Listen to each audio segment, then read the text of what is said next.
And ito naman, this is the energy of good luck, good fortune, swerte. Ito may dadating ng mga magaganda, malalaking kontrata, guys, na parang sinwerte ka dito sa mga kontrata na to. Or suswertehin ka para ka naka-jackpot dito sa mga kontrata na to, guys, no?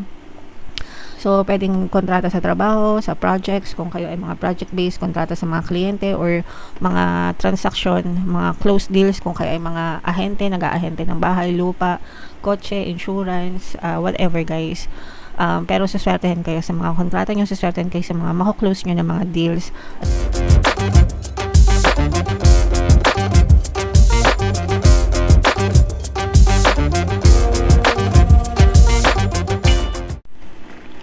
Hello guys, hello Libra, welcome back to Pinoy Pixie Tarot. Ang pamagat ng episode natin for tonight is first half kapalaran para ngayong March 1 to 15 para sa Libra, Sun, Moon, Rising Sign, and Venus. Unahin natin itong deck na to, guys. Ito yung mga angel messages sa inyo o yung mga paparating sa inyo, mga kapiksino, mga pwede nyong ma-experience ngayong season na to.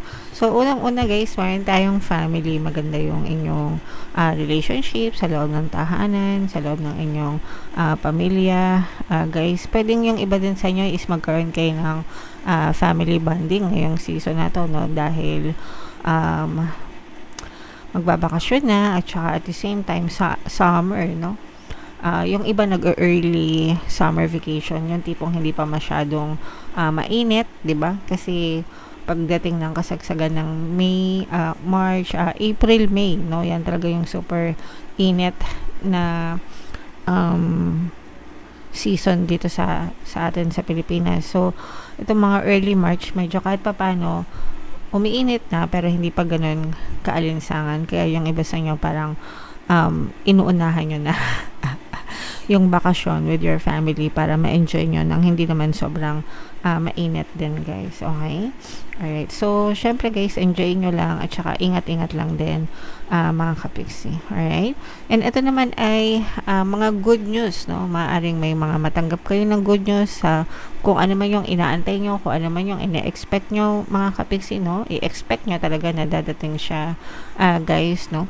Whatever happens, mga kapiksi, pwedeng magkaroon ng delay or what, but dadating at dadating din sa inyo yung mga good news, kung ano man yung mga pinagdadasal nyo, mga hinihiling nyo, mga minamanifest nyo, guys. You just need to focus. And ito naman yung nakikita natin kasi talaga matyaga kayo, guys, no? Nandun yung pagsisikap nyo sa buhay, kahit na anong mga balakid, kahit na may mga balakid, kahit na mahirap, kahit na ano pang pagdaanan nyo. Talagang nagpa-persevere kayo, nagtsatsaga, nagsisikap, mga kapiksi. And ito talaga yung dapat na, hindi lang sa mindset, guys, no? Hindi lang sa mindset, pero yung ating ugali overall, guys. Talaga kailangan matyaga tayo, nagsisikap tayo. Kasi kung mabilis tayong sumuko, mabilis tayong mag-give up, walang patutunguhan yung buhay natin, mga kapiksi. Okay? At least kapag ganito, unti-unti, guys, hindi naman to mabilisan, hindi naman, wag tayong magmadali sa lakbayan natin sa buhay. Ang importante, unti-unti, kahit pa paano may nararating tayo, guys. Okay? Alright, so yeah, comment down below, mga kapiksi, if feeling nyo para sa inyo yung mga mensahe na yan. Ito naman sa love, guys, tingnan naman natin yung mga emosyon, no, na nakapaloob sa inyong relasyon, mga kapiksi. So, pwedeng nararamdaman nyo, pwedeng nararamdaman nila, pwedeng nararamdaman ninyo parehas, guys. So, eto, guys, merong isang negative, mga kapiksi, pero meron ding positive. Ano yung, kung saan kayo makaresonate, guys, take that message, kasi iba-iba kayo ng mensahe. So, dito, merong excited tsaka happy. Ibig sabihin nito, masaya, no? Masaya yung relationship nyo, very harmonious, na-excite kayo sa isa't isa, masaya kayo sa isa't isa, contented, no? Ibig sabihin, kontento kayo dun sa partner nyo, kontento kayo sa nangyayari sa relasyon nyo, mga kapiksi, and you are just happy and harmonious, no? Yung relationship nyo, ibig sabihin nito, guys. Okay? So, kung gusto nyo maging harmonious yung relationship nyo, guys, pakinggan nyo lang yung mga yung iba kasi, guys, nakikinig ng mga subliminals ko kapag may mga problema na. Okay? Ang suggest ko, kahit wala kayong problema, mas mabuti makinig kayo ng subliminal para hindi na talaga kayo magka-problema, no? And make sure na iwasan maging negative sa relationship. Lalo na pag nakikinig ng subliminal, kasi kapag sabihin natin nakikinig nga kayo ng subliminal pero negative naman yung inyong mga thoughts and emotions, kinakancel nyo lang yung epekto ng subliminal, sayang lang. But yeah, so happy, excited. Congrats sa inyo mga kapiksi. Ito naman yung iba nagsisisi, no? May halong pagsisisi. It's either nagsisisi kayo sa relationship or nagsisisi sila sa relasyon nyo or may nagawa kayo na pinagsisisihan nyo, no? Pwedeng may kasalanan ka dun sa person mo or may kasalanan siya sa'yo. And yung mga kasalanan yun yung pinagsisisihan kasi nag-cause yun ng damage sa relationship nyo. So, minsan ganun talaga, nasa huli ang pagsisisi. But, it's okay as long as naging, kumbaga, nagsisi ka talaga, 'di ba? And hindi sapat yung pagsisi lang, dapat nagbago din, no? May pagsisisi pero may pagbabago, mga kapiksi. Pero sometimes huli na yung lahat. Kung kailan iniwan na, kung kailan na hiniwalayan na, tsaka lang nagsisisi. So, sayang naman, 'di ba? Wag yun ang antayin na dumating sa ganong punto, mga kapiksi. Alright, so comment down below, Libra, if feeling nyo naka-resonate kayo dyan. Shuffle natin na guys, hanapin natin yung energy ng Libra. Habang sinashuffle ko to, panoorin nyo muna yung video natin regarding sa ating paano mag-manifest ng abundance video cards. Kapiksi, sawa ka na ba sa mga struggles at hirap sa buhay mo? Masipag ka ba at masikap sa buhay ngunit hindi ka pa rin umaasenso? Ilang beses ka na bang nag-attempt mag-negosyo at mag-invest pero palagi ka pa rin nalulugi? Sa pagkakataon na ito ay maaaring may subconscious beliefs ka na nagiging balakid sa iyong pag-unlad at pagyaman. Introducing, paano mag-manifest ng abundance video course. Dito ay matututunan mong ma-overcome ang mga balakid mo para tuluyan ka ng umunlad, umasenso, sumagana, maging matagumpay, successful at maswerte sa iyong kabuhayan, pera, trabaho, negosyo, salapi at kaperahan ng bonggang-bongga. Dali, mag-send na ng email sa pinoypixie@gmail.com at simulan na ang iyong pagyaman ngayon. Alright, so sa lahat ng gusto mag-avail ng course guys, meron tayong paano mag-manifest ng abundance video course, paano mawala ng third party at magkaroon ng harmonious na relationship, paano pabalikin si ex vice breakup. Sa mga interesado guys, mag-send lang kayo ng email sa pinoypixie@gmail.com. And sa mga naghahanap ng pampaswerte guys, meron tayong money shaker jars at saka itong mga bracelet guys. Ito yung ating WhatsApp number sa screen, i-chat nyo lang ako, may kita nyo din sa comment at saka sa description box. So, Libra, kayo ay na-represent ng King of Swords, guys. Meron ditong presence ng water sign, Cancer, Pisces, Scorpio. For some of you guys, maaaring may ganyan kayong elements sa inyong natal chart or you may be dealing with other signs na may ganyan sa kanilang natal chart. Ito guys, no, unahin natin yung negative kasi may mga negative dito, guys. Nagkakaroon ng away dito, mga kapiksi. So, pwedeng sa relationship ito guys, no, kagaya nga nung sinabi ko kanina, nagkakaroon ng regret, no? Ito mga pagsisisi na to.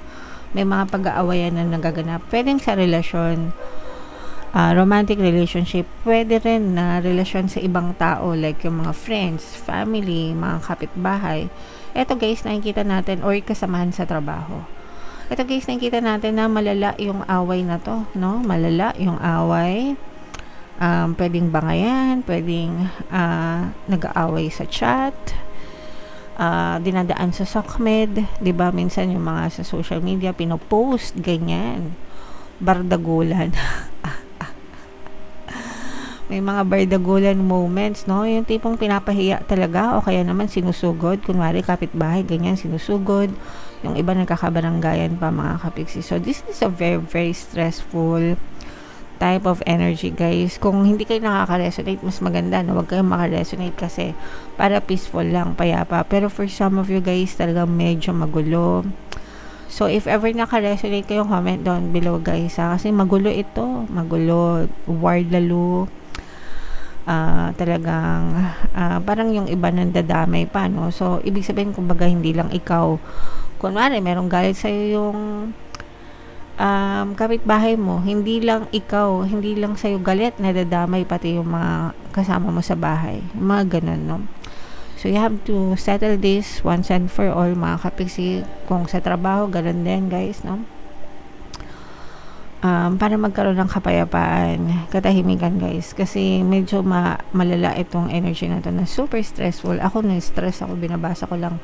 Pero na-stress na ako guys. So medyo layo-layo kayo sa mga ganyang klaseng bangayan, gulo.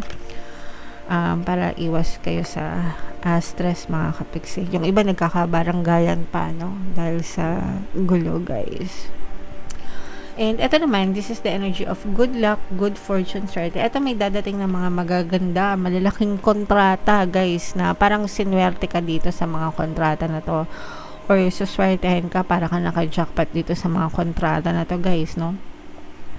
So, pwedeng kontrata sa trabaho, sa projects, kung kayo ay mga project-based, kontrata sa mga kliyente, or mga transaction, mga close deals, kung kayo ay mga ahente, nag-aahente ng bahay, lupa, kotse, insurance, whatever guys. Pero suswertehin kayo sa mga kontrata nyo, suswertehin kayo sa mga mako-close nyo na mga deals, at saka yung mga negosyante guys, suswertehin din kayo sa mga business nyo, mga kapiksi. So, i-mind nyo na lahat yung swerte na yan, good luck, good fortune, mga kapiksi. Yung iba sa inyo guys, meron ding chance na mag-ibang bansa, mga kapiksi, mag-abroad, no, matuloy kung kayo ay ito yung simula ng bagong pag-asa, simula ng bagong buhay. Kung meron kayong mga nilalakad na sa abroad guys, no, talagang siswertehin kayo. Medyo maganda yung ano nyo guys, takbo ng swerte nyo ngayong season na to. So sa mga kapiksi natin na may mga active na application sa abroad, o kaya naman yung magma-migrate kayo or cross country. So kunwari nasa Singapore kayo, tapos gusto nyo mag-Canada or mag-Dubai, ganyan, yung mag-cross country, lipat-lipat, mga kapiksi. So, saswertein kayo, meron kayong makikita magandang opportunity, guys, and yun yung magdadala ng swerte sa inyo para matuloy yung paglipat nyo ng ibang bansa, guys. So, greener pasture ang pupuntahan nyo, ibig sabihin, mas maganda, mas beneficial. Hindi lang geographically, mga kapiksi, pero pwedeng financially, mas maganda talaga yung magiging pupuntahan nyo guys. Alright? Okay, so yeah, i-mind nyo na yan mga bagong opportunities na to guys, sa kaperahan, sa swerte nyo, mga bagong kontrata guys. I-mind nyo na sa comment section and comment down below if naka-resonate kayo guys. Ito yung ating 2026 kapalaran. Ito naman yung ating success stories ng paano mag-manifest ng abundance video course. Panoorin nyo itong video natin guys about money shaker charts. Thank you for liking, sharing, and subscribing mga kapiksi. See you next time. I love you all. Have a nice day. Bye-bye.